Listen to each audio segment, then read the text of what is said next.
तो background verification की एक नई वीडियो में आप लोगों का स्वागत है। आज की वीडियो में हम बात कर लेते हैं केस नंबर 31 की। तो वीडियो को एंड तक ज़रूर देखें, तभी आपको इस वीडियो का पर्पस और बेनिफिट मिल पाएगा।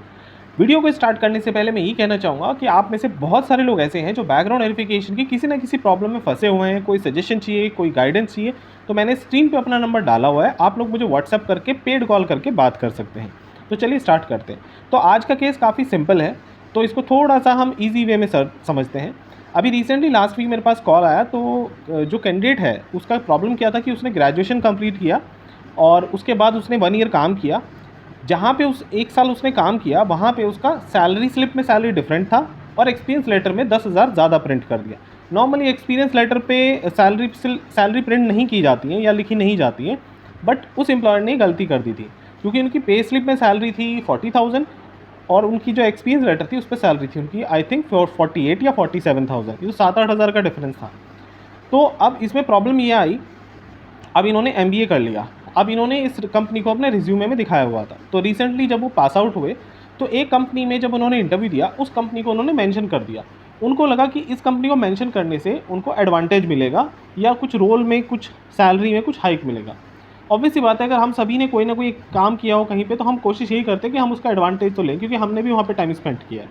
बट जब बैकग्राउंड वेरिफिकेशन होने लगा, तो इन्होंने क्या किया कि जब अब उनको ये लग रहा था कि ये जो 7-8 हज़ार का डिफरेंस है, ये जस्टिफाई तो वो कर नहीं पाएंगे क्योंकि एम्प्लॉयर ने तो मना कर दिया। हालांकि वो उससे पहले एम्प्लॉयर के पास गए थे कि ये डॉक्यूमेंट आप ठीक कर दीजिए, बट एम्प्लॉयर ने मना कर दिया, या वो बंदा जिसने इशू किए तो वो अब नहीं है, वहाँ पर छोड़ के चला गया।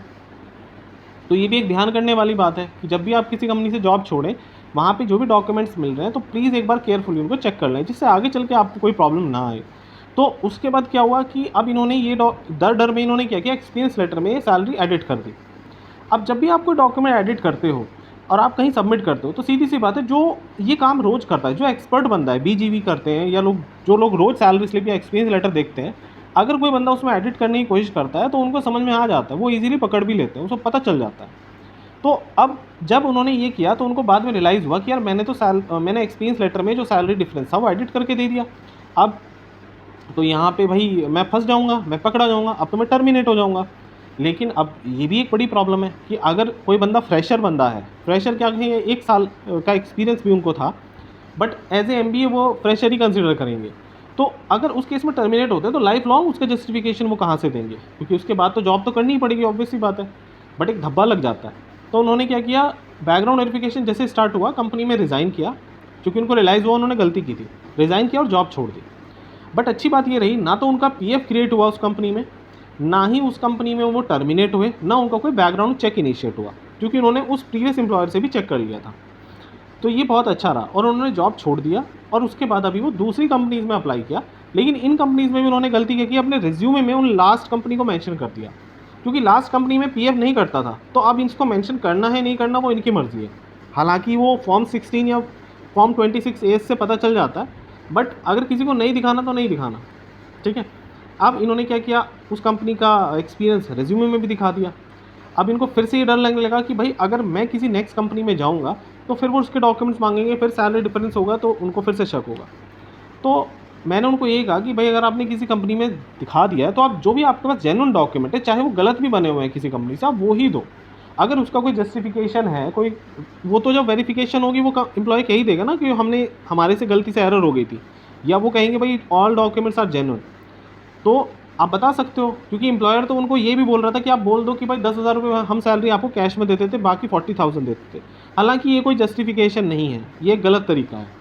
तो मैं यही कहूँगा आप में से सभी को कि भाई, उसके बाद मैंने उनको गाइडेंस भी दे दिया कि भाई चलो ठीक है, आपने अभी जो कर दिया कर दिया।